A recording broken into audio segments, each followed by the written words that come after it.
is there a truly reality out there that humans could really know?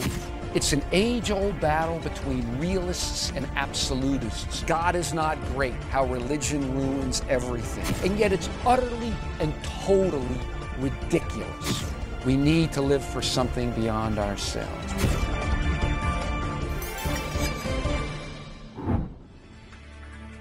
The hand that signed the paper.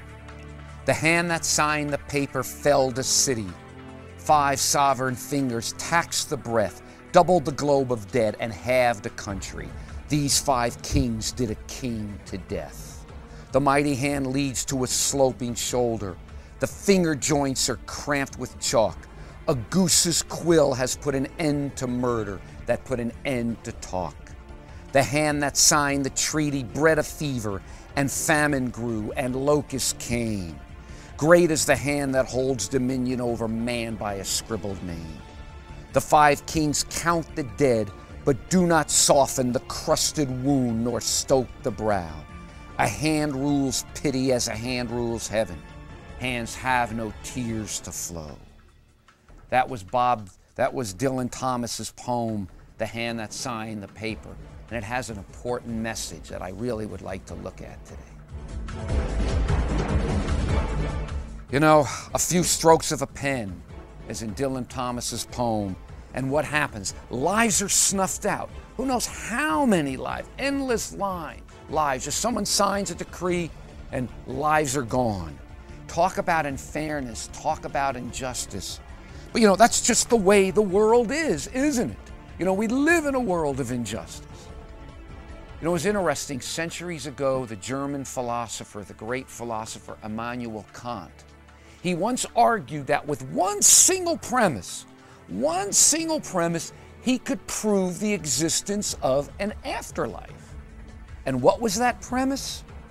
His premise was simply that God is just. Now, admittedly, that's a premise more than an axiom.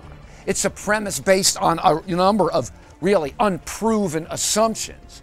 But I'll stick with the 2 that I can get deductively from that premise. And that premise, God is just, would lead to 2 things. There is a God, and this God is just. Now, if you can accept that for a moment, just accept that premise, then I think what Kant said makes a lot of sense, that there has to be some kind of afterlife. Why? Well, it's because we know so well that there's no justice in this life now, or so little justice. And who doesn't sometimes just cringe and your heart ache at the injustices that we see happening all around? You know, every day there's stories of crimes, of atrocities, or of things that happen that just aren't fair. People we know who loved ones, young people get sick, they get debilitated, they die young, totally unfairly.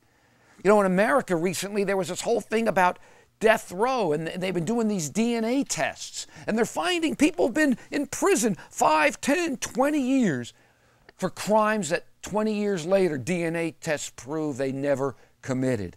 And we wonder, too, about how many of those who have been executed for crimes they never committed. And what even gets you madder, too, is you find out at times that the police officials knew they were innocent and yet let them rot there anyway. Yes, the world reeks of injustice. And then the flip side, you know, I think of Hugh Hefner, founder of Playboy. I think Hefner's now in his 80s, still living the high life. Well, who knows how many good people have perished in their teens or their 20s or their 30s or whatever. Yes, there's so little justice in this world. I'm sure we all have our own horrific stories to tell, things we've seen of such total injustice. You know, there was a story one time about during the Holocaust, an old Hasidic Jew was forced to dig his grave while an SS officer stands over him. At one point, the old Jew looked up to him and says, "God is watching what you're doing." The SS officer then just took his gun and just shot him dead. And I got this from a book by a writer, David Berlinski, who listened to what he wrote. What Hitler did not believe, what Stalin did not believe, what Mao did not believe, and what the SS did not believe, and what the Gestapo did not believe, what the NKVD did not believe, and what the commissars, functionaries, swaggering executioners, Nazi doctors, Communist Party theoricians, intellectuals, brown shirts, black shirts, godly ears, and 1,000 party hacks did not believe was that God was watching what they were doing. As far as we can tell, very few of those who carried out the horrors of the 20th century worried over much that God was watching what they were doing either. And then Berlinski ends with the phrase, ends with the sentence, that is, after all, the meaning of a secular society. It's pretty intense, and I might not totally agree, but he does have his point. I mean, let's face it. Let's face it, there is no justice in this world. And I don't think, knowing the way the world is and seeing how the world is, I don't think there ever could be justice in this world, or at least so often. You know, I think of take Eichmann, you know, a former oil company salesman who ran Hitler's final solution. You know, millions of men, women, and children were ruthlessly murdered by this the diligence of this German bureaucrat who sometimes complained that they were not getting enough quotas of Jews for the death camps. One time when asked what was to be done with 4,000 children that were isolated at a train station, 4,000 Jewish children, Eichmann wrote down, you know, the transports of the children should be able to roll as soon as possible, and then they were gassed. And sure, eventually the Israelis caught Eichmann and hanged him. But I guess the question is, okay, so they hanged him. But did that really equal the crime? You know, hanging one person for killing millions? How does that equal? Could we as humans ever devise a punishment equal to the crime as well? See, again, I think it comes back to the point that Kant said. If there's going to be justice, if we're going to live with any kind of hope at all that there could be justice, it's not going to be in this life. American patriot Ethan Allen once wrote, "Justice in all events does not take place in this world, and therefore there must be an existence beyond this life where the ultimate justice of God will take place." It has to, because it's not taking place here. I think it's obvious. It's obvious right now to anybody that we don't have justice here. Which leads to something kind of interesting, something to think about. You know, the New Testament, well, the Bible as a whole, but particularly the New Testament, it's very hard to read that and not see how there is a theme over and over. You find it in the Old, but it comes through even more clearly in the New, that there is a sense, a promise of justice. Promise of justice that it will be given according to the Bible. Ecclesiastes, which is in the Old Testament, says, "For God will bring every work into judgment, including every secret thing, whether good or evil." Paul, in the book of Romans, "And do you think this, old man, you who judge those practicing such things and doing the same, you shall escape the judgment of God?" Romans, and Paul in Romans as well says this, "So then each of us shall give an account of himself to God."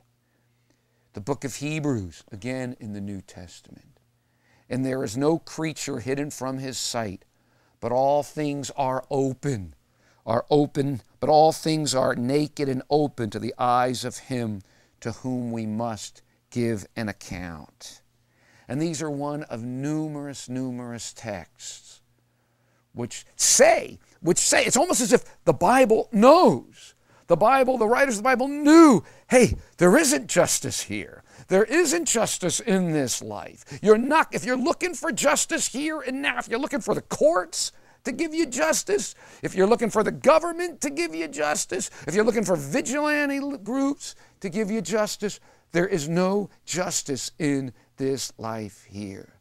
But if, and this was, I think, Kant's point, and it's what the Bible teaches too, if there's going to be any hope of justice of any kind, then it's going to have to come from God. It's sometime after this world. See, whether you believe the Bible or not, one thing is sure. One thing is absolutely sure. If there is no God, if this life and what we see here and what we have now, if this is it and there's nothing else anywhere, then it's absolutely sure that there will be no justice. There hasn't been in the past, there isn't now, and there's no reason to think there's ever going to be any.